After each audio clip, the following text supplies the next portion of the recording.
now she's doing this. I can't believe she did that.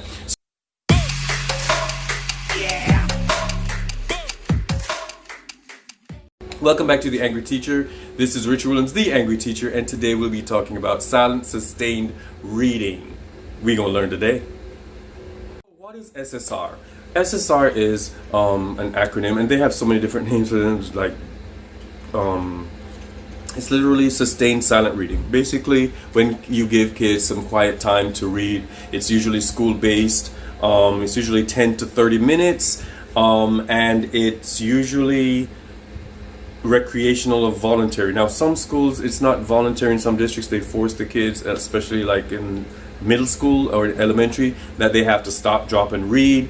They have DIRT as one of the acronyms. I don't remember what it stands for. There's DARE, I think, as one of the acronyms. But it's basically when kids stop what they're doing and have a moment of the day where they read. And it's a daily thing, and it's a good thing because kids need to read by themselves, not just being read to or having read as a whole chorus like the whole class, but they find something that they can get into and they read. All right? What's the point? What's the purpose of sustained silent reading? Well, it gets kids to read daily, okay? At least 30 minutes. Now, I'm concerned that some systems have them reading for 10 minutes. I mean, by the time you find the right book you want to read from the classroom library or from your home library, and you open some pages and you settle down, the 10 minutes are over. So I don't understand the 10-minute part, but you know, from 10 to 30 minutes, whatever. So it gives them a love for reading, and you know, a lot of people have lost their love for reading. Just a book instead of like bites from Facebook, or you know, these short articles on you know, whatever social platform, or the news titles, and then you think you understand the entire article. So we've lost the love for reading. So you know, sustained silent reading is important. It builds vocabulary. It helps develop and build character too, you know, and vocabulary, critical thinking skills, comprehension skills, and something that's rarely spoken about, but writing skills. Because the more you read, the more you see how words are used, the more you see punctuation being used, and so syntax and all that, it's worked in. And so when you have, and I'm going to tell you that in the end of later in the video about the different things that I do for my sustained silent readers to help them build their writing, okay, as well as their comprehension. By all means, don't forget to like, comment, subscribe, and ring the notification bell for the next dope Angry Teacher video. Now, here's how I do my sustained silent reading in class. I did it a lot more during my middle school teaching, but because I teach literature, AP Lit, sometimes I try to find days for them to do it, but it doesn't work out all that way because, you know, in high school things are crazy and kids are coming and going, and you know, you have this crunch time, we have to move stuff fast. But for the most part, this is how you can do your sustained silent reading, okay? You can give, and in the comments down below, in the description as well, I can put in some of the things that I've done and how you can get them. Also have a TPT account that you can go and kind of peruse and see what's on there, and kind of make a purchase of some of the different things I'm going to be talking about of how I do sustained silent reading. All right, so reader response questions. This is a big thing for me. I do this now in high school, where I have 90 types of ways to respond to something that you've read. So I give them at the beginning of the year, and as we read silently, as we read as a class, especially in sustained silent reading, you get to choose any one or any 5 or any however I ask for that day, depending on how long I've given you to read, that you can complete your sustained silent reading. And the questions range from the simple, from I liked such and such, or this character is the biggest guy that blah blah blah, or this character was not the villain because, to something as, if this were your parent, what would you do? To something like, find the 3 symbols in the 4 pages that you read just today. All right, so there are 90 questions for my reader responses, and then you choose whichever, or and you respond to those. Okay, so that's one way. Number two is I have independent reading logs that they have to chronicle how much they've read, summarize what they've read, and the date. Basically, you know, making sure they're reading as the week progresses or the day progresses, and I grade them at the end of the week. And then last, independent reading projects. Now there's a list. I think I have like right now only like 32, but they have different projects that they can do at the end of the reading of the book. These are not necessarily for different parts, but it's usually like a culmination of the entire text. All right, and there are several different types. They can make posters, they can make T-shirts, they can make what was the one that was a popular one? I can't remember the popular one right now, which is ironic, but they can do any types of projects that kind of show their understanding and comprehension and a summary of the book that they just read. All right, let's go to number 4. Now these are big in middle school and elementary. I would recommend, and a lot of teachers do that, a lot of different districts or whatever recommend this as well. Even though it's hard for teachers to find the time to do it, but I recommend read with them. When they're reading for the 30 minutes, you read for 30 minutes. Now what you read, that's up to you, because I used to get to some points where even though I started out reading a book with them and they saw me holding a book and sitting in the corner with them, at some point it started becoming reading emails or reading some article that I have to prep for the next class. But as long as they see me sitting quietly and sustained reading for the 30 minutes. With that said, share outs. So I would be reading and then I would overdo it. I'd be like, guys, at the end of our reading, the 30 minutes, I'd be like, guys, oh my God, this is the greatest book ever. Now, guess what happened? Remember last time we talked about the character who did whatever?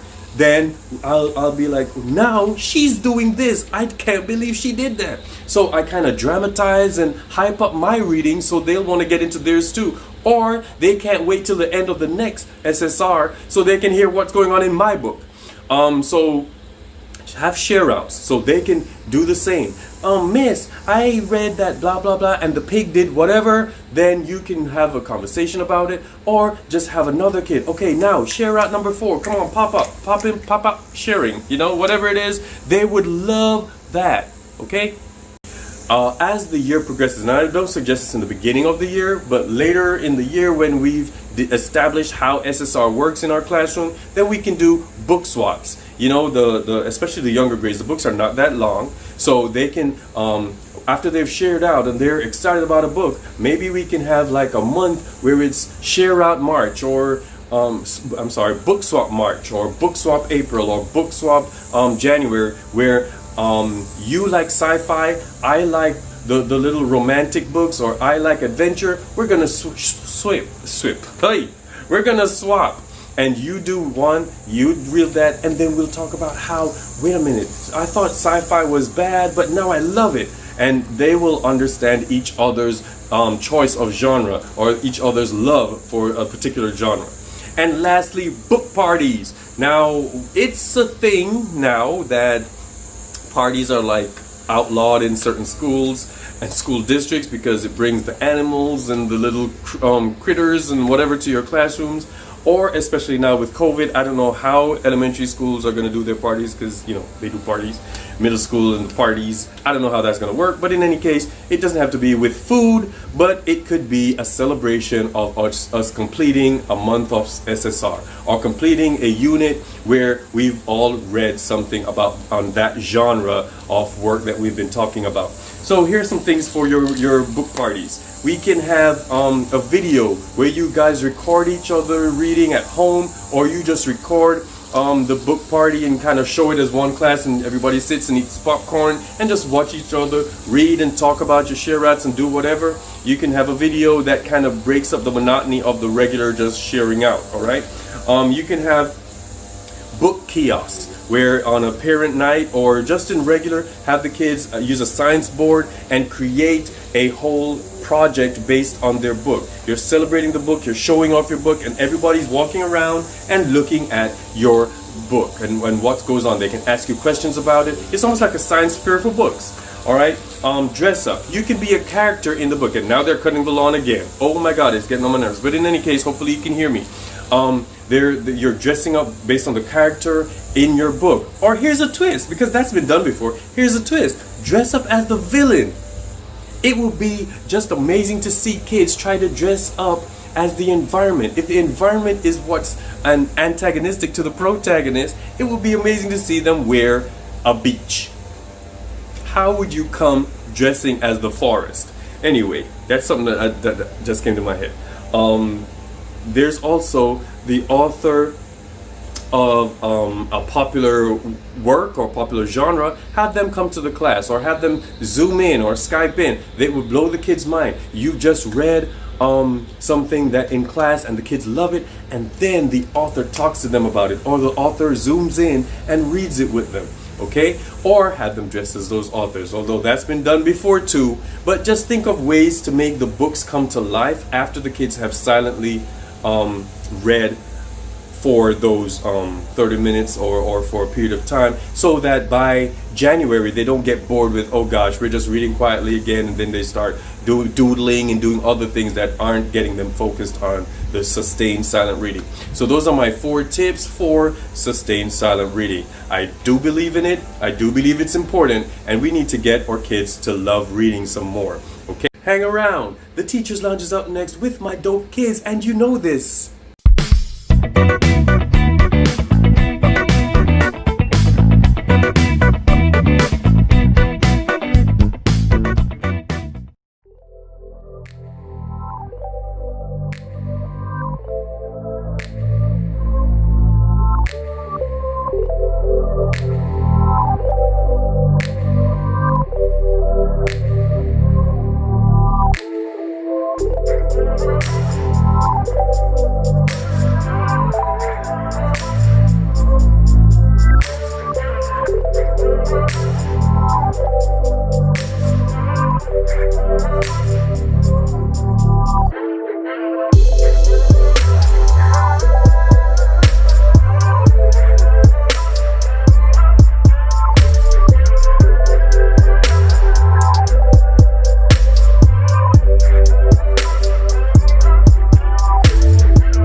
Thanks for coming to class today.